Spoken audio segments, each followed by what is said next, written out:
பாஜகவுக்கு இருக்கிற பயமெல்லாம் நோட்டாவை விட கீழே போயிடாம டெபாசிட்டாவது வாங்கணும் என்ற முயற்சி தான் நல்லா தெரியுது. அதனாலதான் மோடி அவர்கள் இப்போ திடீர்னு எம்ஜிஆரையும் ஜெயலலிதாவையும் புகழ்ந்து பேசுகிறார். திடீர்னு அம்மையா ஜெயலலிதா மேல ஏன் மோடிக்கு பாசம் பொங்குகிறது? அம்மையா ஜெயலலிதா அவர்கள் உயிரோடு இருந்தப்போ அவரை பாராட்டியது உண்டா? இந்தியாவிலேயே அதிகமாக ஊழல் நடைபெறக்கூடிய ஆட்சி ஜெயலலிதா ஆட்சின்னு மோடி சொன்னது இப்போ ஞாபகம் இல்லையா? தமிழ்நாட்டு மீனவர்கள் தாக்கப்படுவதற்கும் ஜெயலலிதாவும் சோனியாவும் தான் காரணம்னு குற்றம் சாட்டினவரும் மோடி தான். இதையெல்லாம் மோடி மறந்துட்டாரா? எதுக்கு இந்த நாடகம்? என் கையில ஒரு பட்டியலே இருக்கு. நான் ஆதாரத்தோடு தான் பேசுவேன். வாய்க்கு வந்தபடியெல்லாம் உளறிட்டு போக மாட்டேன். ஏனென்றால் நான் கலைஞருடைய மகன்.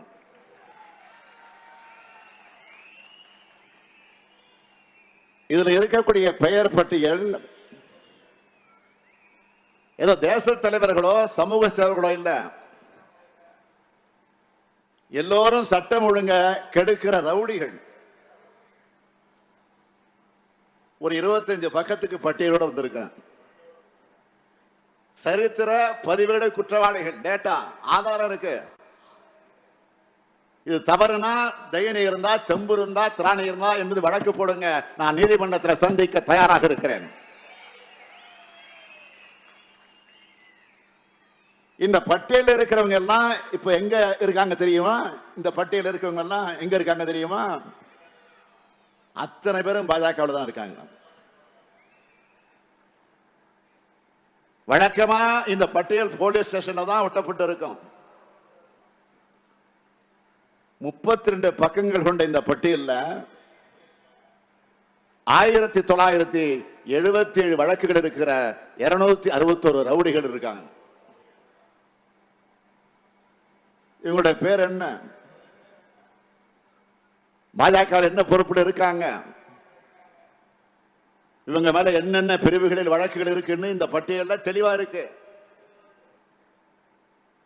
எல்லா ரவுடிகளையும் உங்க கட்சியில வச்சுக்கிட்டு சட்டம் ஒழுங்கை பத்தி பேசலாமா? உங்ககிட்ட இருக்கிற உளவுத்துறை மூலமா இத கிராஸ் வெரிஃபை பண்ணுங்க. கொஞ்சம் என் சந்தேகம் இருந்தா உங்ககிட்ட உளவுத்துறை இருக்குல்ல, கிராஸ் வெரிஃபை பண்ணீங்க. அதுக்கப்புறம் எங்களை பத்தி பேசுங்க பிரதமர் அவர்களே. அடுத்து போதைப் பொருட்கள் பற்றியும் பேசி இருக்கிறார்.